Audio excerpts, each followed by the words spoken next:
Hello and welcome to the Green Room podcast. I'm your host, Garen Green. Before we begin today's session conversation, which we had, I would like to let you know that this episode discusses bereavement, possible suicide, complicated grief, childhood trauma, and emotional loss. If any of these topics particularly difficult for you today, please listen at your own pace. If you need support, we've included organisations and resources at the bottom of the page and notes within this show today. So, welcome to the Green Room podcast. I'm your host, Garen Green, and I'm really pleased that you've joined us. Whether you're listening while driving at work, walking the dogs, sitting with a coffee, or simply taking that quiet moment for yourself. And thank you for allowing us to be part of your day. Here in the Green Room, we step behind the scenes of life, behind every success, every smile, every achievement. And there's usually a story that no one sees. Stories of resilience, stories of change, failure, stories of courage, and stories of healing. And today, we're talking about one of the most universal experiences of them all, which is grief. Now, that's a word we hear often, but I wonder, do we really understand it? And for many people, grief immediately means death, losing a parent, a husband, a wife, and a child, a close friend. But grief can be so much more than bereavement. We grieve marriages that end, careers that disappear, homes we've left behind, illnesses that change our future, children growing up, and dreams that never happened.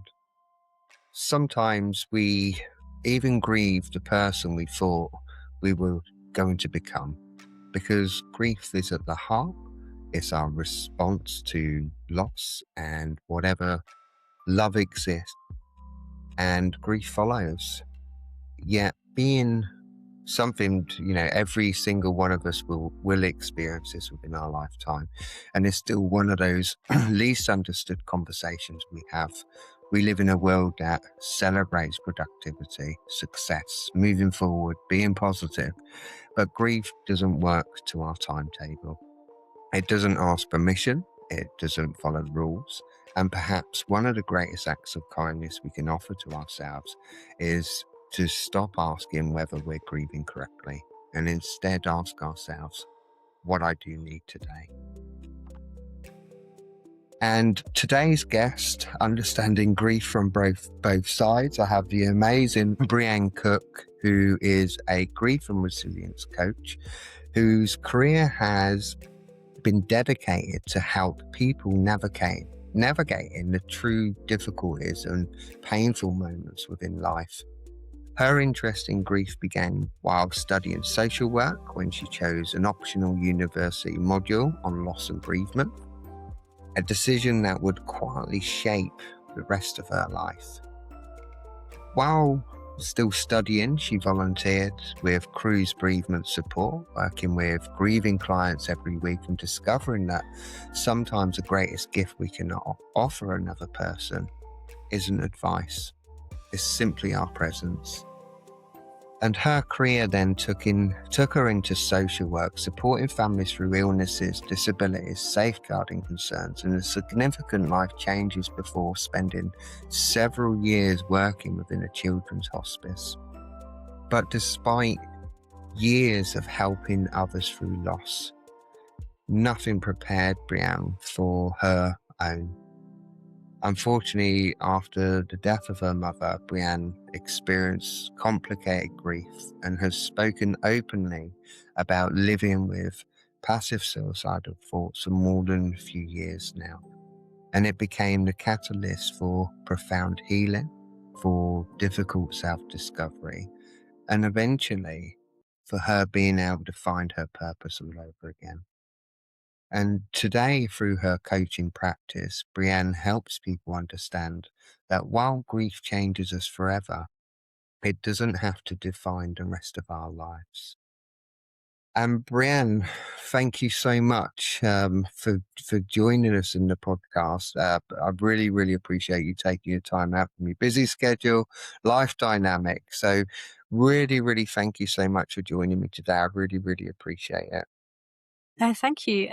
Look, any opportunity to talk about grief, and I'm going to take it. It's something I'm really passionate about, and something that I feel like we all need to talk about so much more. So, Excellent. And I thank think you. that's why I had to grab you as a guest when I saw your story. Oh, I need her here. So, thank you so much. So, Brian, kind of firstly, thank you for being here as well. And I know from speaking with people before recording this episode, the conversations around grief can be incredibly personal to ourselves. So, I really appreciate your willingness to share both, professional expertise and your own story on this. And, I'd love to begin with one simple question, really, or, that perhaps isn't so simple after all, so to speak. But when someone asks you, you know, what is grief? How do you answer that? What is grief? I answer that by using somebody else's definition. So there's a guy called Ramdev Dale Borglum who created the Living Dying Project with Yeah. Ram Dass and Stephen Levine. And his definition is just something that I have adopted because I just love it so much. And he says that grief is separation from yourself, others, or God. And that, that God is whatever God means to you. It doesn't have to mean the Christian God. It can be anything that is relevant and personal to the person. And I totally will sign up to that, because grief isn't just bereavement. Grief is all encompassing. And I very much believe that all of us are grieving every single day, and we don't realize it. We don't always realize that our responses are grief responses to something, because there's so much to grieve in the world, and we are so disconnected. And we have societies that are, I mean, you look around at the news, we're kind of built that way at the moment. There's division everywhere. We are so disconnected from our neighbors, further away from our friends and family. And that disconnection from those three things, I think, is a pretty solid foundation for grief. Yeah, I must admit, when you said that, just being the observer of the world that we can be sometimes is what you said there with the divide and everything. I can really see that. So thanks for highlighting that. I really appreciate that. And if we kind of, I think, that something so many people overlook because we tend to associate grief with funerals, yet you describe kind of grief as some kind of much broader. Would it be fair to say, if you like, that every significant transformation in life carries some form of grief with it? Yeah. So Dr. John Wilson as well, bereavement specialist, has this kind of mini test, and but the crux of it is: have you been through a change? Yes. Has that change had significant impact on your life? Yes. Well, therefore, that's a grief response. So absolutely, that is true. Any change that we find difficult, or that we have to adapt to, that is really hard, um, is potentially, yeah, a grief response. Thank you. You can tell you've done a hell of your research there as well. You can see that. It's brilliant. I I've spent years and years and years and years learning and studying grief. Yeah, sometimes it makes you feel, don't you? Where I say to people I work with grief, and it feels natural to me. Sometimes I get quite funny looks, but same as you, as sad as it can be, I find it so fascinating how we respond and how we behave towards grief in that way. So it's crazy to say I would speak for hours, Brian, because I find it fascinating. Yeah. So you know, when when we say kind of obviously looking at grief, something that's kind of wrong with us, if you like. It's something that's kind of natural, and I wonder whether it that one of those biggest misconceptions is, we have a society. So because we often talk about grief almost as though it's something to fix, um, and as though as after a certain amount of time we should be back to normal. Do you do you think that we've become uncomfortable with grief because we're uncomfortable with emotion? Would you feel that's kind of where we are with? Yeah, I think and I think that the language that you used at the beginning I think, is almost what's wrong with society, not what's wrong with us. So there's nothing wrong with us when we grieve at all. It's a completely normal response, and there is nothing to fix. It is something that everybody is going to experience. But somehow society has really closed it down. So if you look at kind of indigenous cultures and traditional cultures and grief, they would do grief rituals and grief ceremonies every single day sometimes, and everybody would be included in that. And the expression and the ritual of it would support somebody to express their grief and be able to hold it much better. What's happened in our society as we've gone further and further on is that we have become an individualistic society rather than community based. And also, all those outward expressions of death have been closed down. So, whereas a long time ago, the bodies may be taken home, put in the living room. Interesting fact about that, actually, because it used to be in the parlor. And then after dead bodies, after and ambulances sort of took bodies away, take them to hospital, took them to a morgue, it became less and less visible in community. They actually changed the name of the parlour to the living room because actually now it's a place for living, not for the dead. And that's what's happened throughout society. We have the visible aspects of death have just disappeared. And with that, we've stopped talking about it. We are very uncomfortable. Maybe it's a British thing for one thing, but we are very uncomfortable Excuse me, uh, sorry. talking Mm. about emotions. We're very uncomfortable to be vulnerable in front of people. And that I think is a development of society sort of becoming more individualistic and, capitalist world. And yeah, I think. And when people think, "Oh, there's something wrong with me," it's not. It's not you at all. It's, we do not have a community or society or a world anymore that knows how to hold it and support people in grief. So we are left alone. We've got no choice but to try and figure it out alone. Um, and it's not our fault. It's nobody's fault. It's the way we've evolved these communities, which is a real shame. It's a real shame. Um, and there are definitely initiatives out there that are trying to get that back. Um, That's really, really interesting. I can imagine you've given a hell of a lot of insight there for our listeners. And yeah, like you say, different cultures and years back, how they used to deal and kind of have their rituals around grief. We go through our own process of what our ritual is, so to speak. But like you say, it's so kind of closed off nowadays. And, you know, I say it sometimes to some of my clients that, grief isn't, something to cure. It's more of kind of something to experience.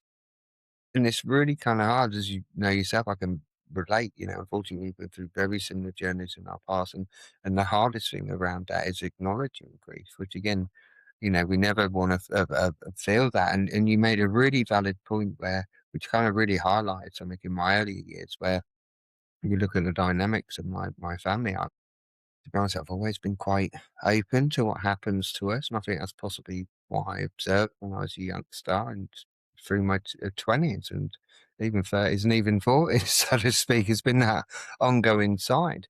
But what was really interesting, the key person who really locked up around, even if you mention grief, was my stepdad.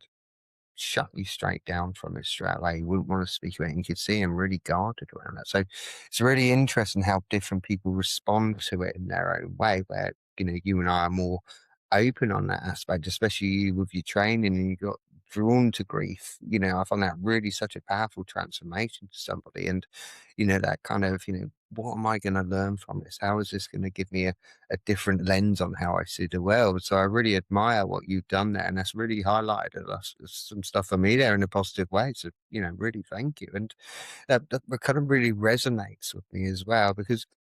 When somebody we love, for example, is grieving, our instinct is normally often to say something that makes it better. We'll get through this. they're in a better place. Everything happens for a reason. Yet sometimes these words really don't help at all. And would you say that people often underestimate the power of kind of like simply sitting with somebody? Yeah, I, there's so many different responses. In my work, what I see the most is people being ghosted in their grief, because their friends and their family don't know what to say. And I'm going to relate that to what you said about your childhood, because I think it's probably most people's experience. It was certainly my experience as well, that even though we grew up in families where our parents must have, lost their parents and lost Hmm. friends, and death happened, Yeah. it was never spoken about. So we haven't built those skills.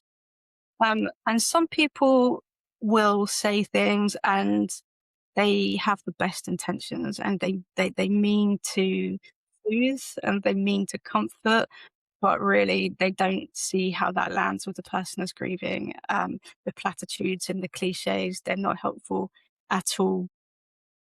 And it's not and sometimes it's because they're desperate to help, that fixer mode. We definitely want to help. We need that person to be okay.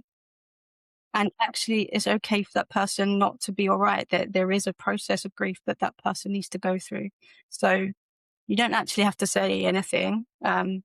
You need to witness. The most important thing you can do for a person who's grieving is to witness their grief and hear their story, or sit with them in their silence. You don't have to do anything heroic. You don't have to say the right things at all. Um, In fact, it's really interesting. When I was in the children's hospice, I worked with a family, and his 4-year-old had died from cancer. And I went to visit the family maybe a few months after and talked about how they were doing. And the mum was saying to me, I don't remember the people that said the stupid things, but I do remember the people that said nothing at all. And that really was a really powerful experience for me. And you could argue that because sometimes the things people say are so clumsy, that they can be hurtful. But the fact is that the moral of the story is at least show up in some way. Um, but mostly you don't have to say too much. You just have to show up and be there. Wow, I can just kind of vision being with that parent at that time, and I can only imagine, not having children myself in regards to what it can possibly be like with a lost a child. One of my previous guests, the podcast we done, is EMDR specialist, and he was talking to me, and again, I'm not saying this, even me being a male and looking at grief. Instantly in my mind, when I look at grief, especially in loss of a child, I instantly project on the female, the mum. And at the time when he first got in contact with me, I apologized to him because my presumption is female. But I found that really powerful guy who's been through that loss of a child, being open and aware of his emotions to say, you know, we use the time for healing. He goes, yeah, as you know, Garen, believe it or not, this guy's hurt, you know. So my mind straight away, even with the years experience I've got, I, I presume this person straight away was female. So it's looking on both sides of there, isn't it? That, people do grieve in a different way. And you highlighted a really point again where I've witnessed this so many times in the therapy room, and even on my own personal experience sometimes in regards to when that time comes, how lonely and vulnerable you can be on your own, and sometimes we can question, is it me? What have I done to these people? And I might be wrong in this, but sometimes I feel that some people don't really know what to say. Sometimes this will trigger things within themselves. Some people can't cope. So, and I find it really sad and really tough as well, especially for well knowing you're out in the world on your own, you're grieving. And the hardest thing, what I always say to people in regards to loss and grief, is be able to sit in your own shadow, which is one of the most scariest, heartbreaking, and hurtful places we can be, to acknowledge that this has happened. And as you know yourself, it can be a really lonely time. And I'm not sure about you. I'm 100% sure I've thrown out plenty of tears and hurtful things that I'm out on this world on my own, which makes me vulnerable. it's having that resilience and that bravery to be able to sit with this and explore it and kind of work with it in your own way. So you you've really highlighted so many things. I wish I had a notepad and pen because I'd be writing here all day. So thank you so much of giving us that insight and just looking back at your that, that that kind of transformation you made when this lady said to you that, just having someone be there. You've highlighted so much there, which is so powerful. And I'm not sure about yourself, but there was that element of abandonment I experienced from others who I've known for decades. And I, I would have been more defensive years back, but now I've kind of been arms length and moved forward because I had to get through this on my own. And the harsh reality is how when it comes into life, sometimes we do have to cut cords so we can progress forward with or without these people, unfortunately. And I'm a firm believer that's where we grow. So thank you so much for giving me some insight. What I love about the guests on here is that you guys give me so much food for thought. I haven't looked at it that way. So really, thank you.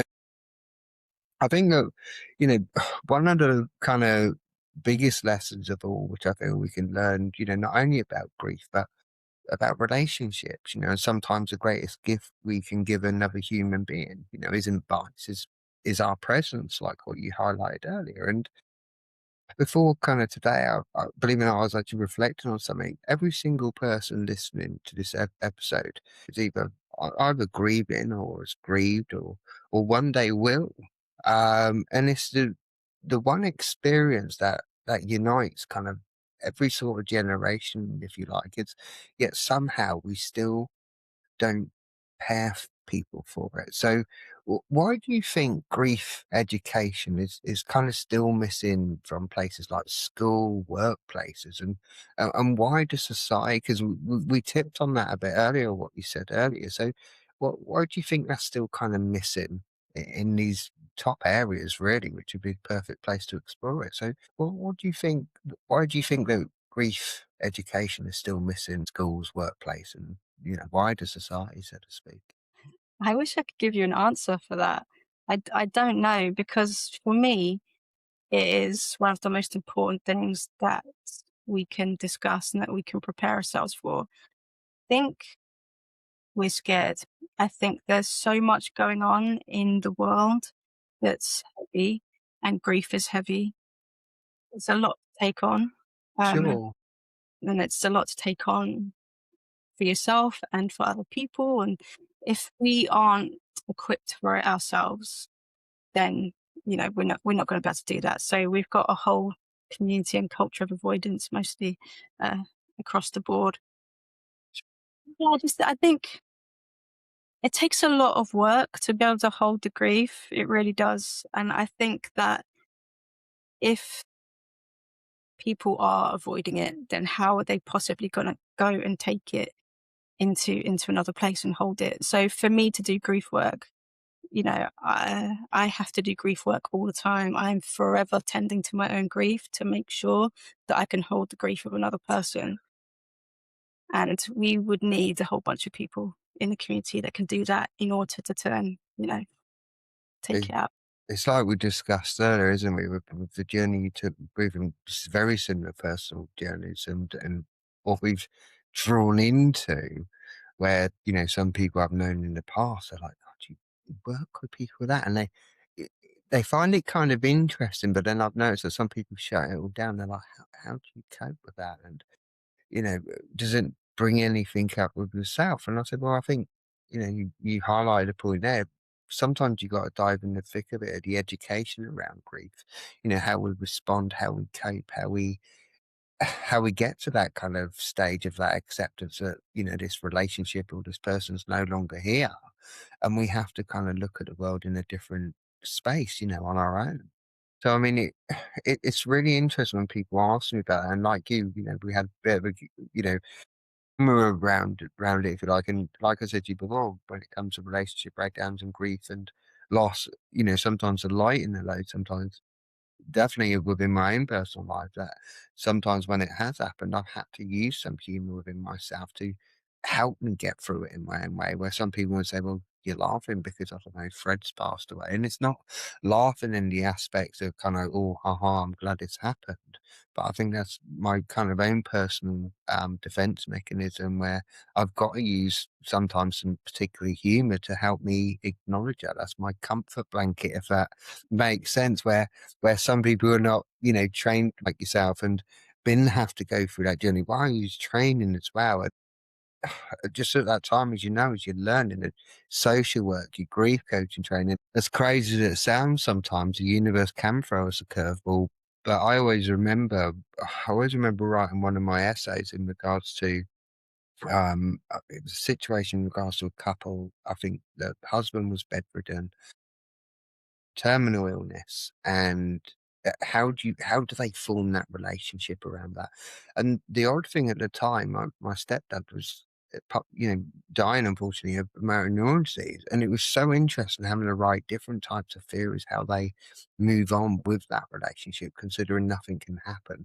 So that really highlighted a lot for me. And as you know yourself, we for us to be able to gain that education and explore this, we have to sit with that so we can understand it more. And I'm sure you and I, when we started this journey, let's be honest, we would avoid. But at that time, I got a distinction for that essay. Don't get me wrong, and I can assure you there was tears on the paperwork. But I got it. I was like, oh my god, I can really relate to this, and it drew me into it, Brian. Like what you said, you're like, oh my god, what's going on over here? So we have a little bit of a dig and a poke to see what out is surfacing. So you made really, really valid points there as well. And we kind of kind of imagine kind of someone listening today who lost someone, let's say 6 months ago, and everyone has gone back to their own lives, but they're still struggling. And they begin to kind of wonder, what's wrong with me? You highlighted some of this earlier. What would you say to them, Brianne? First of all, there's literally nothing wrong with you. Grief is a normal response to loss, absolutely 100% normal. Grief is going to affect us in different ways. So uh, you have to almost surrender to it and you have to accept that it is what it is. And you almost have to trust it, that it knows how to move through you if you will surrender to it. There's a trust process there. And it's almost like being in a relationship with grief, kind of uh, letting it do its thing, but intentionally and consciously. So I would say you're absolutely fine. It's going to be okay. I know it sounds like a platitude. Yeah. Um, but then there's other advice I would give as well. I mean, the other advice I would give is I think people don't understand the power of self-compassion in grief. I think self-compassion is probably the best thing that you can give to yourself in grief. And I would go and look up self-compassion, selfcompassion.org with Kristin Neff. There's some really great resources on her page. And I would also say you have to learn to sit with the feelings. That's something you have to learn to do. And don't suppress them, because the more you suppress them, the more likely it is it's going to come out a different way that you're not going to like at all. Um, but also, I think one of the most important things is that to find community. I think honestly, community is the best way to be in contact with grief and with other people that can hold it. And especially if you don't have people that can do that in your life, there are communities out there that can do it. So there's grief tending groups. There's just ordinary grief groups. There are people out there if you look. Um, so yeah, try and connect in some way.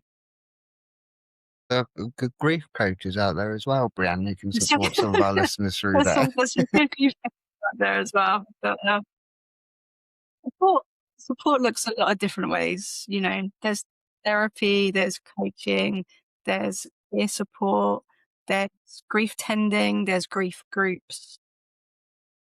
Look at them all, see what resonates with you, Yeah. and Yeah, that's really interesting. It's like that ending what you said there about seeing what resonates with you. And as we know, everyone deals with grief in different ways. And what kind of one of the things that just kind of fascinates me about grief is, it doesn't always show itself emotionally, and sometimes people can become forgetful, or some struggle to sleep, others become anxious or physically exhausted. And uh, can it's a question for you here, Brianne. Can grief affect every part of us? Yeah, it 100% does. Um, and in fact, I was talking about this on social media earlier because I broke my ankle last week, Oh, and the doctor just did not hesitate. I can't drive. Here's a sick note, and they didn't even hesitate to do it. Yet bereavement leave is not even anything near what he gave me because I can't drive, and I am perfectly healthy, other than my ankle. But grief is gonna affect you emotionally. Um, you are gonna feel lots of emotions, and they might be complex ones. They might be things like guilt, like regret. On top of the deep sadness and that anger, they're all huge things, and they can come out of nowhere. You might be fine 1 minute, and the next minute you've got this surge of emotion that you don't know what to do with. And then you've got this kind of mental block. You can't make decisions sometimes. Everything is much harder to what am I gonna eat? Oh, I have to take the bins out, or there's something I need to do. The brain fog is very real. And then you've got the physical, where you're just exhausted. Your body is trying to support you with processing those emotions, and you're exhausted all the time. So it really is a holistic thing that happens to us in our bodies when grief comes. So people experience different degrees of it. But yeah. you had me there with my notes there, because exactly the same what you said, brain fog. I was looking at it, I thought, could you see my screen? Could you just hear it so add on? And it just shows your experience and insight into it. So I kind of, we'll do this in the steps as best we can, if you like. And I, I, I would really like to be able to go back, long before the coaching, and kind of long before your own sort of personal experiences, if you like, back to kind of university, and you chose a optional model, if you like, on bereavement and loss. Now, if we're honest, most students, let's be honest, probably won't pick it up. There's got to be something ever a bit more interesting than grief and loss. So, with your personal experience, and we can get time, and you're happy, we'll cover some of that. But what drew you to grief at that time? Considering you wasn't in the field, you opened up this new kind of pathway to yourself. What really drew you towards grief? I'm really interested to find out why. It's interesting because before that, it was never grief that was my main interest. I was very passionate about dignity in dying and the euthanasia thing. And I can't even tell you where that came from, but that was something I was really passionate about. I needed people to have a good death, and I think that interest, even though I still can't tell you where it came from, did just spark my interest of the other side of it of grief. Yes, I wanted people to have good deaths. So I was passionate about that. Well, then here's another side that I can explore with this module that at university, and then that might tie up, you know, both sides of both sides of it. Sure, a son of a lot of insight there. And kind of looking back, do you think that that was your, well, kind of like your calling to introduce yourself, if you like, or did it only kind of make sense years later with obviously the amount of experience you got from them? So would you say that was kind of like your calling to introduce yourself? And like I said, did it only kind of make sense years later, if you like? So I think both of those things. So I've actually, after my mum died, we're going to talk about it, but I'll bring it up here because it's relevant. I Part of my experience was everything was meaningless. So I went all in on trying to find meaning and purpose, and I went all in. I learned so much about how to find purpose, and then I did a 6-month purpose course based on um, Jungian kind of theory, and trying to discover that mythopoetic identity, which Jung says that everybody has in them. And now I'm kind of, when I look back, I feel like there's two parts to put. I mean, there's lots of parts of purpose, but I feel like you could almost split it in two ways. You could split in two sides. So the first side would be, oh yeah, here's some values that I hold that are important to me, and here's some kind of interest, and which is definitely what I had. But then to make it purpose, which came much later, was the more integration and action on it. And then I think it's the integration and action that makes the true purpose, or makes those seeds sort of come into purpose. So there's little seeds, and then I think it comes later with things you choose to do and how you act on it. And seriously, thank you for sharing that. I know the last time I was any more clients, my guests, sorry, triggered or anything, and I do try to tread carefully there. And seriously, thank you for sharing that with us. And it sounds like you kind of went on such an internal journey of discovering and understanding how you're processing it. And it's crazy. It sounds it's such a fascinating journey we go through, and as you know yourself, it's being able to sit there and acknowledge where you are, your thoughts, your feelings, how your body's feeling around it, and what can I do to have more of an understanding for yourself. And you know yourself, that's a real brave move for any of us to take, because normally we jump into avoidance and we bury it or we suppress it. I know I certainly did years back. God, for about 15 years, just I knew it was there, but I needed something to kind of suppress it because I wasn't ready to face it. So you've really dived into the thick of it in there, and thank you for sharing that with me. I really do appreciate this. And I've had hear some people, whether it's been on the podcast, before we recorded, and some people in personal journeys, if you like, and then I often hear different times it's people kind of assumes kind of purpose arrives sometimes like a lightning bolt, a lightning bolt, if you like. But usually I tend, like what you're saying there, and doing very similar myself, is beginning with that curiosity and one decision, one conversation, and one opportunity, which obviously throughout your career you had those opportunities. Then the years later, as I'm sure you know, we start joining them dots. Would you agree on that? Yeah, yeah, for sure. And I think, well, lots of people have different models on purpose and how Mm, to do it. And but I think generally my perspective of it, so my perspective based on the training mhm. that I've done, is that your purpose will be shaped by a lot of your childhood experience and how that is. And you might, as you move through the world, and you will have like a default purpose, which will be, like I said, the values and the things that are important to you and the things that you really care about. And then you start putting a lot of effort into that. And then that's not too far away from your actual purpose, but it's not quite there. Then you've got like a true purpose, but it's pretty similar. And it's just about finding a way to know what that true purpose is, and really how you're going to deliver that and contribute that to the world. Thank you. And obviously, while studying, you also volunteered at the Cruise Bremer, as we discussed earlier. I nearly went down that road, and I went for charity instead. Yeah. So, and that kind of obviously moved grief from theory into real life, and you're suddenly sitting opposite people who worlds have fallen apart. Yeah. And do you remember? But obviously, it's not confidentiality here, and kind of diving in about that person's history. But do you remember your very first client there when you kind of sat there and you live in Yeah. that world? I remember everybody I work with. Everybody that I work with touches me in some way. And I remember them. Uh, Um, yeah. And I think my very first client at Cruise was just such a huge learning curve for me. I learned so much. And I think that was the moment for me that I really understood the factors affecting grief, like all the hundreds and hundreds of factors affecting how someone grieves.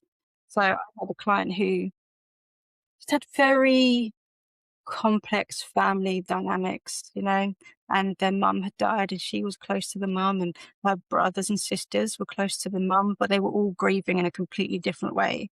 But they also had lots of conflict and tension between them. And as the story unfolded, I just started piecing together, well, yeah, that person's relationship is different in this way, in this way, in this way. Hmm. People were closer to their mums. Some people relied on their mum for stability and financial security. Some people emotionally. Some people for something for social. Everybody gets a different thing from their mum. And then when mum dies, everybody's losing a different thing. And then the secondary losses that go from that, like not having the emotional support anymore, or not having that money anymore, or somewhere to retreat to when needed, Yeah. the Yeah. secondary losses. And I just remember thinking, wow, the ripple effect Yeah. of this is huge. And then you started looking at the kind of the attachment, and the childhoods and the attachment, and how it's so different, and how siblings can grieve in different ways, and why. And it it just it just opened my mind to all of the complicated, multifaceted factors of grief. Yeah.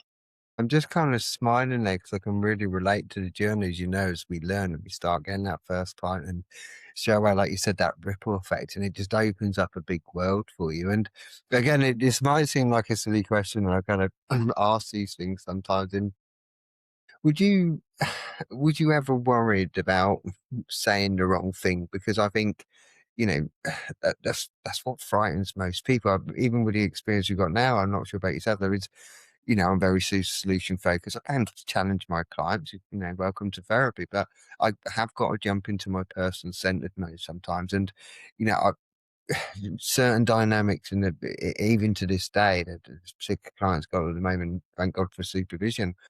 But there is kind of like where I'm fairly careful. I thought, I don't want to say the wrong thing. And I know we all have. I know I certainly have. I was like, oh God, did I just say that?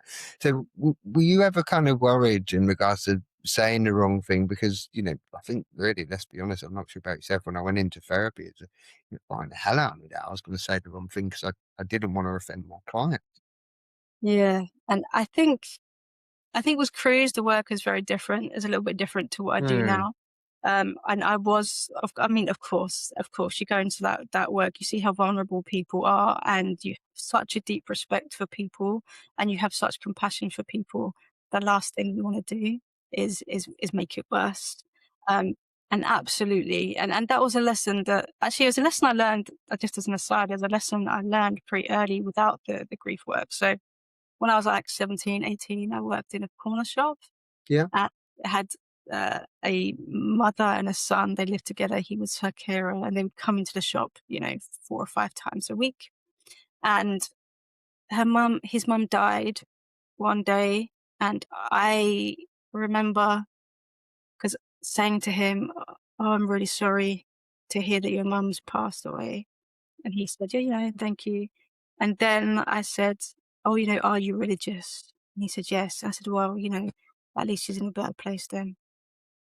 And I was so mortified after that, and I said those things because I wasn't educated, and I said those things because I grew up in a really high demand religion where actually you don't have to worry when people die because they're going to a better place. But when I'd reflected on it afterwards and I saw the look in his face and I reflected on it afterwards, I was like, "Oh, yeah, that was not right." So that that impacted me for quite a long time. So I already had a caution, but just literally because of the guy's look on his face. But also, there's a huge power is when you understand grief and when you recognize that grief isn't anything to be fixed and you can't fix it, that fear does go away. And then hand in hand with that, and although this came much later on as I became more trained, you almost don't have to fear it when you become trained if you now know how to repair rupture, or if you know how to repair conversations. So I think ultimately you can rely on your humanity, that why you're there, that your intention. But of course it's gonna be you're gonna be nervous about saying wrong thing. But if you are in tune with that person, you're there, you let that person lead. Um, and you learn your listening skills when you're just kind of feeding back and Yeah. you're checking in. Mm-hmm. Then Mm-hmm. you learn once you know somebody well enough that you kind of learn to feel your way, and then you then learn no to say. Oh, Yeah. can I challenge there, or can I say a little Yeah. bit more there? And then you've got your backup with actually, well, your rupture repair skills, and you can put it all together, but Yeah. it's a journey to go through for sure. That's why it nearly breaks us, Brianne. Yeah. First of all, it's not. You don't have those skills, first of all, so it does go through your head. Certainly don't. And Careful. even to this day, as you know yourself, I always say to my clients that we're learning every day. Mhm. We both obviously got a huge element of experience, but there is certain times we tend to, well, what you said there is such a powerful lesson for anybody even going into this field, as you know yourself. Yeah, I've heard so many people over the past, I've certainly seen it on social media. I understand people go through things and want to share their story, but they're no way near ready at the levels of what we are through personal experience, career experience, the job experience itself. As you know yourself, you know, you don't just quickly read, something about grief on Google and then all of a sudden, "Oh, I'm going to go and help everyone." You know yourself, it's such a you've got to tread so carefully. I know about like what you shared there. We have to learn some really powerful lessons so we can become the better therapist or coach or hypnotherapist because, we are trial and error. And last thing you want to do, I remember what you said about, you said, they're in a good place and you saying you saw his lip and then you reflected. I thought, oh, why did I say it? And coming from a religious background yourself as a child, you know, I can assure you, I've definitely kind of had a fraudulent slip, if you like, where it's Yeah. like, oh my God, why did I say that? But and the thing is, again, we have such a kind of fear of saying the wrong thing, and sometimes it can stop us really from saying anything at all. And the silence can, like what you highlighted earlier, the silence can become another kind of loneliness for that person. So I'm You kind can of own looking. it, but Sorry. you can own it. You can immediately say, "Ah, that did not come out right. That's certainly," and that's the key, isn't it? You can own when you've said something that wasn't quite right, and then Yeah. say, "Yeah, I did not mean that. That wasn't helpful." Or, you can have that honest conversation as long as you own it. That's a good thing to do, right? Sure. And listening to kind of see your standing, your story, sorry, in your career, something that's really kind of struck me here in regards to your work is kind of when you look at your social work side of things and that, it's always been about people understanding and walking alongside them as well, helping them make kind of a sense of their experience they've never really asked for, and you kind of work at the start was never really about grief, if you like, but helping them make that sense, like I said earlier, in regards to the experience they've never kind of asked for. Would you kind of say that's kind of been fair in regards to you going through that route of kind of understanding, like you said earlier, we have to say the wrong thing sometimes. And most importantly, you highlighted a really big thing there is that when I say to my clients sometimes, I'm walking alongside you. We can feel as practitioners that we can feel our journey on there, being, showing true empathy as you know yourself. People seem to feel, I'm an empath or I'm this, I'm that. So do you really know the true definition of empathy when Yeah. we truly feel and experience that with that client? And it's not, making us emotional on that side, but we're in that room and as you know yourself, we can have certain connections with certain people and most importantly, we have to have that kind of relationship or that connection with that person as practitioners and the same as my clients. It's what I always say to my clients, this if I do like an assessment session with them, I always say to them, look, just remember, this is about what you feel as me as a therapist. And I said, you have to have that connection. It's not about my ego. This is about what your needs and wants are. And if I'm the right therapist for you, great. If I'm not, you make that choice for yours and don't feel guilty that you're going to offend me or anything. I have clients who come to me and ask, and it sounds really harsh, but there isn't that connection there. Some people can be a bit offensive by it, but I have to have that. And it's what I say to my clients, this is about you and your needs, not the therapist ego.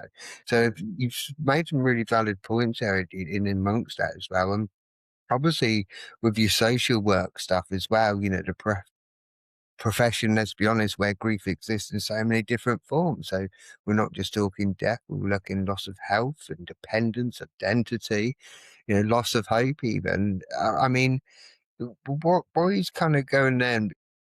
what's been really clear in the conversation, that grief isn't just kind of just about death, if you like, it's about loss. And you, as you moved your career as a social worker, believe me, I went to go down that route years back, and I didn't. I took the therapy route, to some aspects, I'm really glad I took that route, because any social workers I've spoken to, it just blows my mind how much has changed, how much is intense, how much is of paper, and the amount of social workers I hear now saying, I spend more time at the books now and getting my paperwork done than spending time with people, which is so sad that that's happening at the moment, and often without kind of even realizing, what some of these people are experiencing, if you like. And when you look back at those earlier years, what did social work teach you about grief? That, let's be honest, a textbook, as you know yourself, we can do all the training and have all the degrees underneath the sun. But I'm not sure about yourself, especially with your social work. What you learn in that classroom is a whole different experience when they throw you out in the real world. So, what did social work teach you about grief that not any textbook could ever cover? I think it's honestly just the human response. So when I was a social worker, I did a few different things. So first of all, I was a specialist social worker with deaf people and deafblind people. And then I've done social work in brain injury rehabilitation, physical hospital rehabilitation, hospital discharge, children's hospice, uh, yeah, community crisis social work. And I think what it has showed me most of all is that everybody gets into vulnerable situations. Um, that when they say that grief or hard times don't discriminate, that's so true. And that human relational connection that we're talking about, that empathy, that just you bringing your humanity can be one of the most important things. Trying to put aside bureaucracy, red tape, assessments, and all that kind of stuff, and just bringing your whole self. Um, Social work is really where. So I'd done work with crews, and then social work was the thing that really did highlight to me that grief is everything. Um, and I could never imagine in my wildest dreams the type of experiences that humans can have. Um, and without that social work experience, that privilege of, people didn't invite, people don't want social workers. It's a really difficult time in people's lives. People don't want that. And to find a way to connect with people and support them in some kind of way, you can't fix anything, but being able to be there and do what you can in people's hardest moments, I think it taught me the value of that.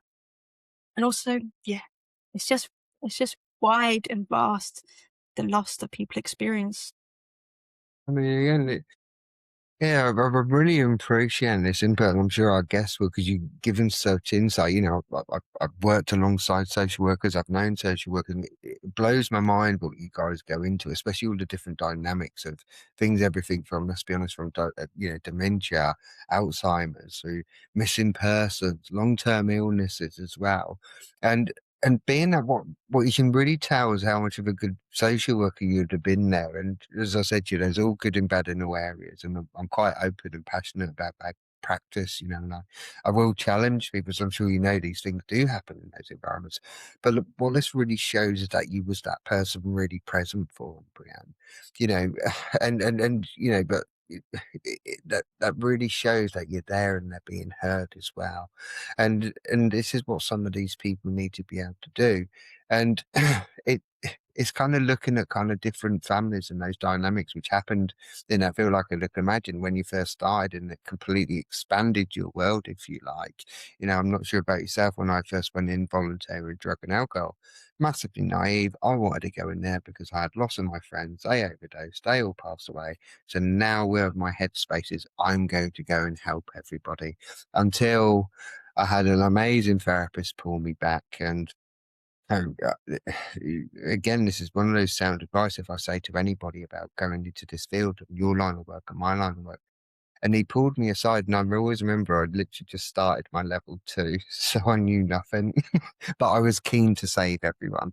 And I always remember him taking me aside, and he said to me, he goes, "Look, Aaron," he goes, "I can really see your passion, but you learn to help yourself first before you help others." And at the time, I found that quite personal, because my friends are passed. I beat my addiction. I overcome my suicide attempt. So if I could do it, why can't the world?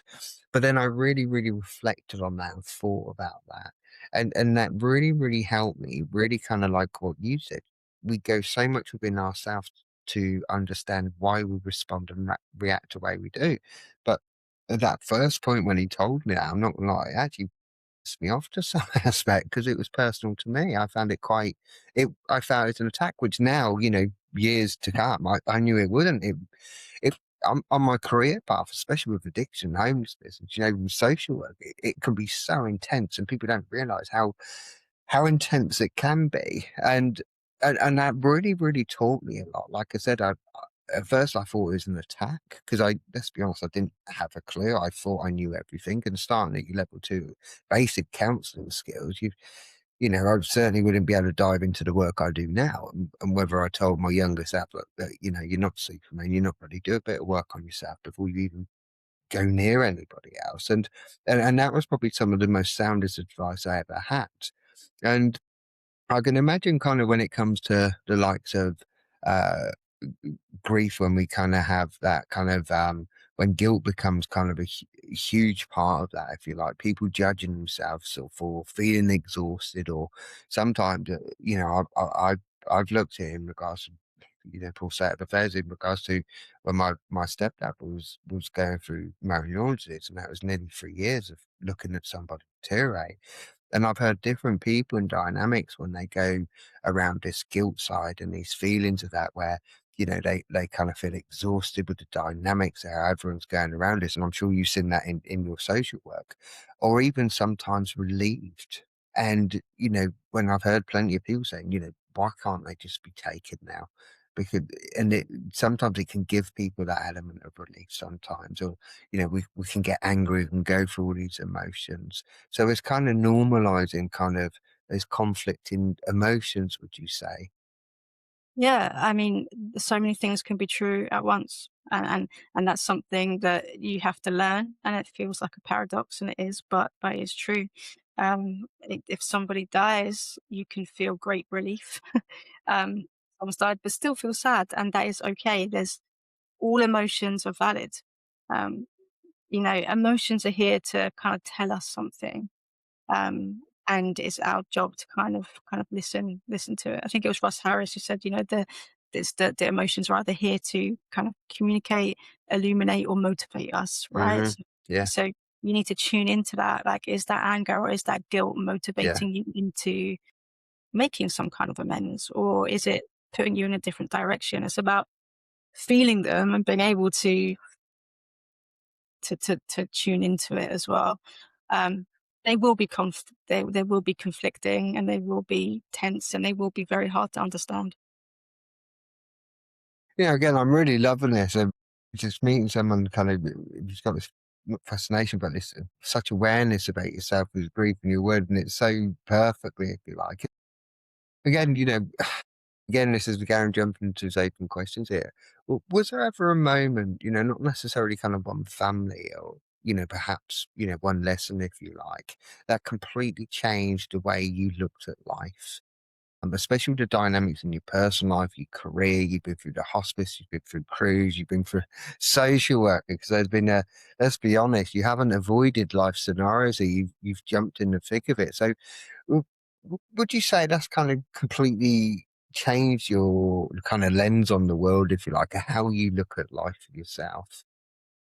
Yeah, yeah. I think when I first started social work and I did this kind of work that I'm in, I do actually think that I had a negative lens, and I think that's because, everybody that I was interacting with, something seemingly terrible or difficult had happened to.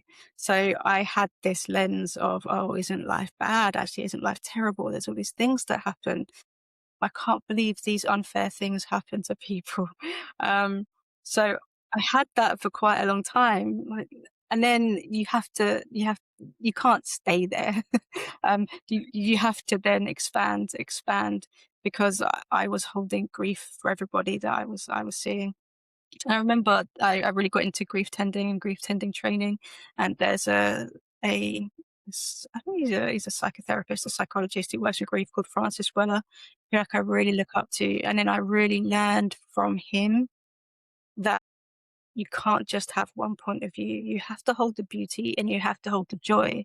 Because what happens is if you just hold grief and all this despair, then you're gonna get, it congeals and it hardens up and you don't make room for anything else. But if you only hold like this joy and gratitude and beauty and fun, then you won't be able to recognize the suffering and suffering of other people. And actually, it's the joy and the beauty in hand that makes room for the grief to come through you.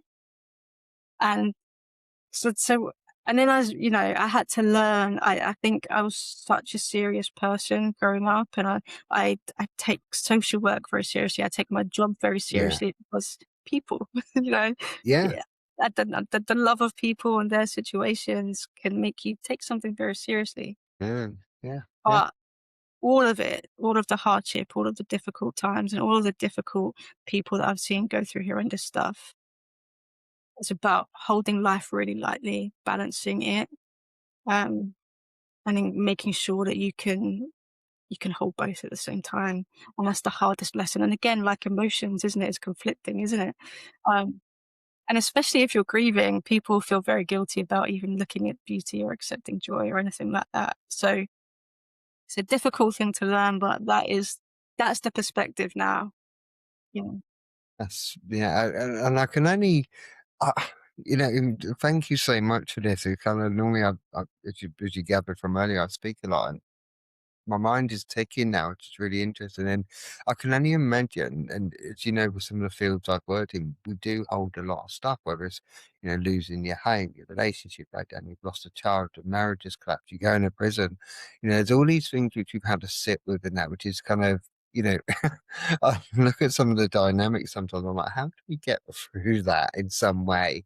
And I can only, imagine in that line of work, and how demanding that can be. And because you're witnessing the pain that, for example, no parent should have to ever experience. And kind of, how do you kind of begin supporting someone through something, let's be honest, unimaginable? So, I mean, how do you begin supporting someone through that? Through grief in general. Mm, Or, I actually created my own framework. wow, excellent. I'd like a copy of that. No scientific basis of it. It's just my own experience and my own Brilliant. education around it. And there are kind of 5 areas that I will look at and support people in. And the first one is called C, and it's literally witness the person. The person needs all of the time and the space that they feel comfortable in to tell their story, right? Just get it out, tell your story, tell everything about it. And then the other area is feel. If that person doesn't know how to sit in their feelings or if they're avoiding them, then let's learn how to sit with those feelings, but as safe as we can. Not too much, not too little, in a way that it's going to be different for everybody, how much emotion that they can manage. So how can we look after our emotional state? And then the next area is kind of like how are we going to tend to ourselves? And that could be our bodies, it could be our minds, it could be any area of life. How do we tend to make us kind of okay and comfortable and feel safe and secure again? Because one of the things about grief is it completely shatters our security and safety a lot of the time, and B, our assumptive world theory completely is shattered as well. We think that life should go a certain way. So especially in the children's hospice, the assumptive world theory is that I'm gonna die before my kids. Um, so most death, most grief is gonna go against what we expected in life, right? And then it's like, well, how do we tend to that? And then the next sort of step is like honor. How do we honor our experience? How do we honor the person that's died? How do we honor what we've lost? And then the final step, which is like, it's all coaching, but it's like reimagine. Okay, now how are we going to move forwards with our grief? We're not gonna move it. We're not going to leave it behind. We're not going to leave your person behind. We're just going to take it with us and live well alongside it. Um, I'd love to pick your brain about that as well, Rian. I love it that you come up with your own module there, and I love it. It's something I kind of want to look into, but I'm not brave enough. So, I mean, good on you for doing that. And you made a valid point there in regards to, not rushing healing, which really stood out for me because I think, our culture, let's be honest now, what I've learned, especially now marketing through social media, what I've seen of things, I've switched off it from years back and it's been what, the last 2, 3 years with TikTok, Instagram, Facebook, as you know, that's the kind of marketing areas now. Gone are the days of walking around with flyers, if you like. But I see, I think our culture kind of loves solutions, if you like. So, the 5 steps or the 10 tips and quick fixes. That's a big one, which I hear. There's so many people I've heard who when I've explained to them in sessions where that kind of thing which people say that, I want to be able to climb the mountain like you have. And I've kind of looked at them and said, what do you mean? Why do you think I'm at the top of a mountain? What do you mean? You do your meditating, do your walking, blah, blah. I said, you know, there's no quick fix to this. The harsh rates are, and yet grief doesn't kind of, grief doesn't happen overnight. We can't find that quick fix. And I've heard therapists say it, I've heard coaches saying it, I've heard the average Joe saying it. And sometimes that information can be kind of, people want to have that quick fix so they can get rid of this. And it really doesn't work like that, especially with your experience in your line of work, especially with the social work and growing as a grief coach. It's such valid experience as a social worker's perspective, bringing that experience of field up. I'd love to be able to kind of be that observer and see how you're coaching this, because you're bringing so much knowledge where, I'm not saying it's good or bad in both, because there is, but I've seen some coaches where I've seen them on likes of TikTok and Instagram, and I don't care what anyone says about this, where they're saying, oh, I can fix your anxiety or I can fix your grief. And I'm like, seriously? And what worries me is that people listen to that. And I'm sure you have. I know I certainly have. Where I've had clients come to me from all sorts of rounds of supporting people, if you like, and I'm like, wonder why my client is like this, because they're just triggering, and this, as you know, is such a delicate area. You and I have had to make our wrong choices of what we say, so to speak, so we can grow with our lived experience as well as the classroom. And I really wanted to kind of ask you this, and it's kind of it tiny puts a lump in my throat, because us workers, let's be honest, we're helping all these people out the time. And I'm not sure about, sometimes this field can be quite a lonely world sometimes, even though we network and we're out in the realms on our own, so to speak. And, it's something a little personal, and you can tell me to shut up and we can edit it or whatever you like. But because of kind of all this as well, you were supporting everyone else. What I'm really interested in is, who was supporting you? Uh, for a long time, nobody. I think for a long time, I felt that I could just handle anything, and I felt that I could do anything. And it was quite a long time in my career until I sort of reached a burnout, and then I had to look at that, Yeah. um, because yeah, it was too much. The social work is too much in the end if you don't look after yourself. And I wasn't. You get supervision, obviously, which is helpful, but I was missing kind of the work that I needed to do, and that's a big lesson that I had to learn. So I didn't have anybody that was doing that. And I didn't have anybody pointing that out to me either. Um, so I had to learn the hard way, as a lot of us do. Um, Yeah, we certainly do. And got how me, many? got Yeah, me. sorry if I asked that. I put a bit of lump in my throat, I'm 'cause all right. I know menaced me and my emotions, but I know how hard, because obviously you're a tough woman. You've had to go through so much stuff, and you've had to build this resilience, because you simply wouldn't be able to cope with the work you do. But Mhm. at the same time, it can be that lonely world, if you like. And sometimes that's where it's what I say to people, that sometimes, as I think you might mention, as I've mentioned through my post and what I love covering experiences of kind of sitting in your own shadow, which hurt, which pulls you apart, which, gets you to sit with things which you never ever wanted to ever sit with before. And it sounds like you've had to do yourself. And I know it all too well, Brian, that there's been number of times when I push myself too much on the brink of burning out, because what do? We push. And how many times have we asked ourselves, I don't know about you as a coach, but I know it's different times. So I'm like, so how are you getting on with your self-care at the moment? And in my head, I'm going, yeah, I wonder how you're getting on with your self-care. Because we do push our limits, don't we? And it's kind of something which I hear from so many people in the care and profession. So, teachers, nurses, social workers, police, therapists. And let's be honest, we're incredibly great at caring for every person on the world, but we're not the best of ourselves, are we? No, and I had to learn a lesson. It was actually at the children's hospice that I reached burnout. There's only so much children dying that that you can take without doing that work, and that's what was missing. And I had all this professional knowledge. I had all of this expertise. I had all of this, the studying on grief and the books I read. I I literally read every book I can on grief. And I had this intellectual understanding, and I had this huge amount of compassion for what I was doing and this love for what I was doing. But I wasn't looking after myself. And it doesn't matter how good you are at your job. It doesn't matter how clever you are. Hmm. You're not looking after yourself. Yeah. You're Yeah. going to reach a point. And for me, that came out in kind of panic attacks and anxiety. Um, Yeah. so that was a major thing that I then had to learn to, oh, this is a new stage of my life. I'd never experienced anxiety before. I'd never Hmm. experienced even nerves before. I could stand up in a group of 500 people and not get butterflies. And then all of a sudden, I was hit with this panic.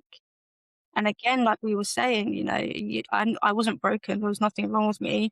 That was trying to teach me something. It's trying to highlight something. And it's just what you were saying. It was highlighting that I wasn't looking after myself. Yeah, and we do our best, don't we? And again, it's what I say to people. So many amazing, wonderful people. I've known yourself, and you can see when people work with their kinds of compassion, you can really see that with yourself. And we are our own worst enemy sometimes. And I think sometimes I push my boundaries sometimes. I'm like, right, that's it, stop. And I do stop, and then I slow up, and then I'm like, right, if I've got to have an extra top up session in therapy, I will do it. And I'm not saying therapy is for everybody here, but sometimes I have to slow down because I think over the years I'm like a dog with a bone sometimes with my clients, where even my supervisor Sarah says to me a couple of times, "You thought about slowing down a little bit because you're kind of Yeah. doing two lots of sessions in one." But I think it's my solution focus in me, and I've learned a lot over the coming years where Sarah said to me, "It's okay to sit, instead of kind of coming up with that solution focused mind, which you do." So I've really noticed that more. And most importantly, 100%, yourself, we have to learn really hard and really push ourselves, sometimes even to burnout, to really have that wake up call. And I'm not saying we get it right all the time. We don't. But at the same time, we start becoming aware of our limits. When the anxiety gremlin jumps on our shoulder, before we was like, oh God, what's all this? Or we push it aside. Now we're kind of like, okay, you're on my back. Let's turn around and face you. Let's have a duel. We face that. Yeah.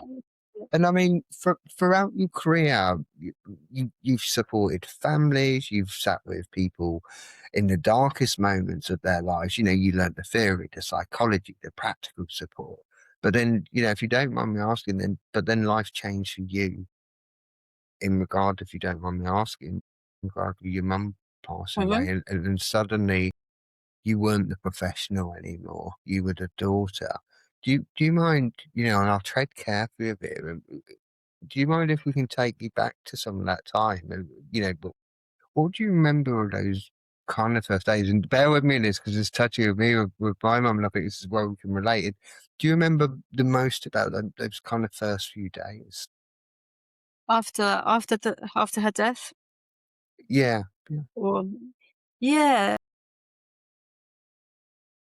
just numbness, to be honest. Actually, I was holding a lot of anger and grief, so I'll tell you about without trigger warning or whatever you've already Sure. done. Thank you. But, so my mum's death, I had been caring for her with my sister for like 9 months. So we would go for like 3.5 days of the week, while she didn't have overnight care and look after her, because it was just her and my dad couldn't quite cope with it. And then we had like no one had slept for over 24 hours, and the nurse was there to check on her. And I was really angry with myself because there was something in my gut that says, she's dying. And I ignored it. I said to the nurse, "Do you think she's actively dying?" And she said, "No, no, she's not. She's got at least 4 days." And then I let that override my intuition and think, right, okay, it's usually my day to go home when the carers come. I've been up for 24 hours. I'm exhausted. I need to go to sleep, right? So I drove home and I went to sleep to obviously go back the next day. And then I turned, I don't know what happened because I thought usually I don't have my phone on notifications. I have I will only get to your notification or your message if I decide to go to my phone. Uh, but that night I thought, turn everything on just in case, turn everything on so you can respond. And I did that, but it didn't work. And I'd had a missed call at 1 a.m. from somebody. I presume it was a nurse. And then at 5 o'clock in the morning, my dad called me and yeah, my mum had died. So those first few days, honestly, I was just in a big rage at myself. I was so angry at myself. How I can't believe I missed it. I can't believe I've screwed up a phone. Like, I know technology. I can't believe I wasn't there. And I was just so angry. And it was overwhelming how angry I was at myself because, I hadn't slept. My mum hadn't slept. My mum had just about dropped off to sleep. And I sort of said, you can go to sleep because I'll be here when you wake up. And then I had that conversation with the nurse and I went home. So the first few days afterwards was just rage at myself. The guilt was just too much for me, and I was just angry.